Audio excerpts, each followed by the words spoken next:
ಶಾಲೆಗೆ ಉದ್ದ ಕೂದಲು ಬಿಟ್ಟುಕೊಂಡು ಬಂದದ್ದಕ್ಕೆ ಇದೆಂತಹ ಶಿಕ್ಷೆ. ಶಾಲೆಯಲ್ಲಿಯೇ ವಿದ್ಯಾರ್ಥಿಯ ತಲೆ ಬೋಳಿಸಿದ್ದಾರೆ ಮುಖ್ಯ ಶಿಕ್ಷಕಿ. ಹುಬ್ಬಳ್ಳಿಯ ನೆಹರು ನಗರದ ಸೇಂಟ್ ಪಾಲ್ಸ್ ಶಾಲೆಯಲ್ಲಿ ಘಟನೆ ನಡೆದಿದೆ. 6ನೇ ತರಗತಿ ಓದ್ತಿದ್ದಂತಹ ವಿದ್ಯಾರ್ಥಿ ಸ್ಯಾಮ್ಯುಯಲ್ನ ತಲೆ ಬೋಳಿಸಿದ್ದಾರೆ ಶಿಕ್ಷಕಿ ಎನ್ನುವಂತಹ ಮಾತು. ಈ ಶಿಕ್ಷಕಿಯ ವರ್ತನೆಗೆ ಈಗ ವ್ಯಾಪಕ ಟೀಕೆ ವ್ಯಕ್ತವಾಗಿದೆ. ಪೋಷಕರಿಂದ ಶಿಕ್ಷಣಾಧಿಕಾರಿಗಳಿಗೆ ದೂರು ಕೂಡ ಸಲ್ಲಿಸಲಾಗಿದೆ. ಶಾಲೆಗೆ ಉದ್ದ ಕೂದಲು ಬಿಟ್ಟುಕೊಂಡು ಬಂದಿದ್ದಕ್ಕೆ ಶಿಕ್ಷಕಿಯೊಬ್ಬಳು ವಿದ್ಯಾರ್ಥಿಯ ತಲೆ ಬೋಳಿಸಿರುವ ಘಟನೆ ಕೋಲಾರದಲ್ಲಿ ನಡೆದಿರುವಂಥದ್ದು.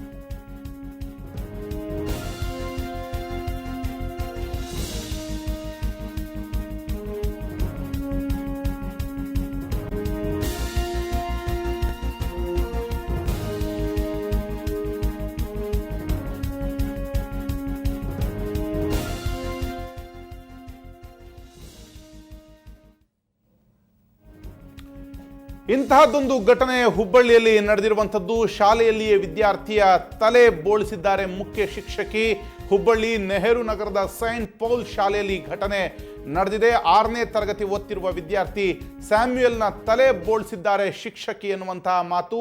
ಈ ಮುಖ್ಯ ಶಿಕ್ಷಕಿಯ ವರ್ತನೆಗೆ ಈಗ ಸಾಕಷ್ಟು ಟೀಕೆ ಕೂಡ ವ್ಯಕ್ತವಾಗಿದೆ. ಹುಬ್ಬಳ್ಳಿಯ ನೆಹರು ನಗರದ ಸೈಂಟ್ ಪೌಲ್ ಶಾಲೆಯಲ್ಲಿ ನಡೆದಿರುವಂತಹ ಘಟನೆ ಈ ರೀತಿಯಾಗಿ ನಾವು ನೋಡ್ತಿದ್ದೀವಿ. 6ನೇ ತರಗತಿಯ ಚಿಕ್ಕ ಹುಡುಗ ಈತನ ತಲೆ ಬೋಳಿಸಿದ್ದಾರೆ ಮುಖ್ಯ ಶಿಕ್ಷಕಿ ಅನ್ನುವಂಥದ್ದು. ಆದರೆ ಶಿಸ್ತು ಕ್ರಮದ ಹೆಸರಿನಲ್ಲಿ ಇದೆಂತಹ ದೌರ್ಜನ್ಯ ಅನ್ನುವಂಥದ್ದು ಕೂಡ ಕೇಳಿಬರ್ತಿರುವಂಥದ್ದು. ಇತ್ತೀಚೆಗೆ ಕೆಲವು ಆಂಗ್ಲ ಮಾಧ್ಯಮ ಶಾಲೆಗಳು ಈ ಥರದ ಅತಿರೇಕದ ವರ್ತನೆಯನ್ನು ಹಲವು ಬಾರಿ ಮತ್ತೆ ಪುನರಾವರ್ತಿಸಿದ್ರು.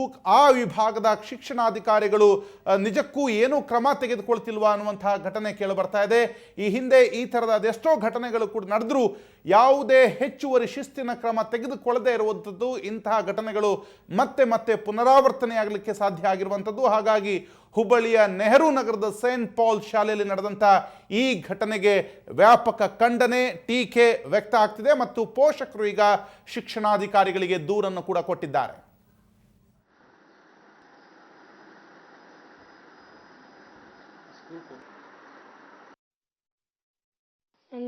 ನಾ ಲೈನ್ನಾಗ ನಿಂತಾಗ ಅವ್ರು ನಂಗೆ ಒಬ್ಬ ಸಾಯಿನಾಥ ತಂದಾರ್ರಿ. ಅವ ನಂಗೆ ಕರ್ಕೊಂಡು ಹೋಗಿ ಟೀಚರ್ ಕಡೆ ನಿಂದ್ರಿಸಿ, ಒಬ್ಬರು ಫಾದರ್ ಅವ್ರ ತಮ್ಮ ಅಂತದಾರ್ರಿ. ಅವ್ರು ಈ ಹಾಸ್ಟೆಲ್ ಏಡ್ಸ್ಗೆ ಇವ್ನ ಕೂದಲೇ ಅದಕ್ಕೆ ಕಟ್ ಮಾಡಿಸ್ತೀನಿ. ಇಲ್ಲ ಟೀಚರ್ ಅಂದರೆ ನಾನೇ ಮಾಡ್ತೀನಿ ಇವ್ನ ಕಟ್ಟಿಂಗ್ ಅಂತಂದ್ರೆ ನಾ ಅಂದೆ ಟೀಚರ್ ಅಲ್ಲಿ ನಾನು ನಾಳೆ ಕಟ್ ಮಾಡ್ಕೊಂಡು ಬರ್ತೀನಿ ಅಂತಂದೆ. ಬೇಡ ನನಗೆ ಚಾನ್ಸ್ ಕೊಡೋಂಗಿಲ್ಲ, ನಾನು ನಿಂಗೆ ಸ್ವಲ್ಪ ಅರ್ಧ ಹಚ್ಚಿ ಕಳಿಸ್ತೀನಿ. ಎಸ್, ಈ ಕುರಿತಾಗಿ ನಮ್ಮ ಪ್ರತಿನಿಧಿ ಗುರುರಾಜ್ ಹುಗಾರ್ ಸಂಪರ್ಕದಲ್ಲಿದ್ದಾರೆ. ಹುಗಾರ್, ಏನಿದು ವಿಚಿತ್ರವಾದಂತಹ ಘಟನೆ? ಶಾಲೆ ಶಿಕ್ಷಕಿಯೇ ಒಬ್ಬ ವಿದ್ಯಾರ್ಥಿಯ ತಲೆ ಬೋಳಿಸಿರುವ ಘಟನೆ. ನಿಜಕ್ಕೂ ಕೂಡ ಇದೊಂದು ಅಮಾನವೀಯ ಘಟನೆ ರಾಘವೇಂದ್ರ. ಹುಬ್ಬಳ್ಳಿಯ ನೆಹರು ನಗರದ ಸೈಂಟ್ ಪೌಲ್ ಶಾಲೆಯಲ್ಲಿ ಈ ಒಂದು ಘಟನೆ ನಡೆದಿರುವಂತದ್ದು. ಈ ವಿದ್ಯಾರ್ಥಿ ಸ್ಯಾಮ್ಯುಯಲ್ ಏನಿದ್ದಾನೆ, ಈತ ಸ್ವಲ್ಪ ಕೂದಲು ಉದ್ದ ಬಿಟ್ಕೊಂಡು ಶಾಲೆಗೆ ಬರ್ತಾ ಇದ್ದ. ಈ ಬಗ್ಗೆ ಶಾಲೆಯ ಶಿಕ್ಷಕರು ಈತನಿಗೆ ಒಂದು ಎಚ್ಚರಿಕೆಯನ್ನು ಕೂಡ ಕೊಟ್ಟಿದ್ರು. ಆದ್ರೆ ಅದನ್ನ ತಾನು ನಿರ್ಲಕ್ಷ್ಯ ಮಾಡಿದ್ದ. ಆ ಒಂದು ಸಿಟ್ಟಿನಿಂದ ಮುಖ್ಯ ಶಿಕ್ಷಕಿ ಈ ಲೋರಿಸಾ ವೇದಮುಕ್ತಿ ಅನ್ನುವಂಥವ್ರು ಅಂದ್ರೆ ಈ ವಿದ್ಯಾರ್ಥಿಯನ್ನ ಕರೆದು ಸ್ವತಃ ತಾವೇ ಅಂದ್ರೆ ವಿದ್ಯಾರ್ಥಿಯ ಕೂದಲನ್ನ ಕತ್ತರಿಸಿರುವಂತದ್ದು. ಈ ಬೆಳವಣಿಗೆ ಬಳಿಕ ವಿದ್ಯಾರ್ಥಿ ಸಾಕಷ್ಟು ಮನನೊಂದು ಮನೆಗೆ ಹೋಗಿದ್ದ.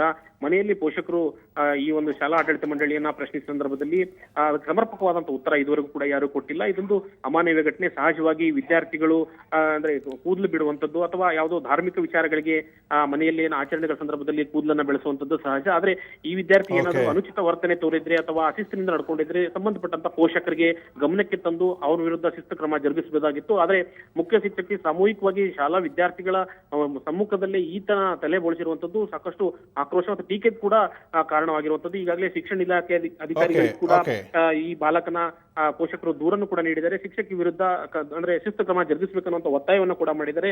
ಸಹಜವಾಗಿ ಈ ರೀತಿ ಘಟನೆಗಳು ನಡೆದ ಸಂದರ್ಭದಲ್ಲಿ ಮಕ್ಕಳ ಮನಸ್ಸಿನ ಮೇಲೆ ಸಾಕಷ್ಟು ಕೆಟ್ಟ ಪರಿಣಾಮ ಬೀರುವಂತಹ ಸಾಧ್ಯತೆಗಳು ಜಾಸ್ತಿ ಇರ್ತವೆ. ಅದರಲ್ಲೂ ಸಾಮೂಹಿಕವಾಗಿ ವಿದ್ಯಾರ್ಥಿಗಳು ಹಾಗೆ ಆ ಹುಡುಗನ ತಂದೆ ಸುಶೀಲ್ ಕೂಡ ನಮ್ಮ ಜೊತೆ ಸಂಪರ್ಕದಲ್ಲಿದ್ದಾರೆ. ಸುಶೀಲ್ ಅವ್ರು ನಮಸ್ಕಾರ.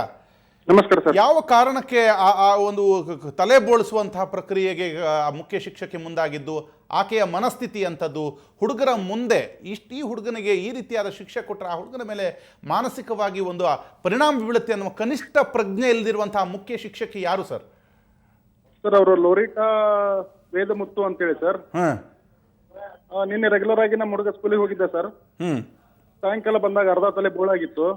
ಅರ್ಧ ತಲೆ ಬೋಳ್ಸ್ಕಟ್ಟು ಕಳಿಸಿದ್ರಾ? ಅರ್ಧ ತಲೆ ಅಂದ್ರೆ ಲೆಫ್ಟ್ ಸೈಡು ಅದು ಟ್ರಿಮ್ಮರ್ ಹಚ್ಚಿ ಕಳಿಸಿದ್ರು ಸರ್.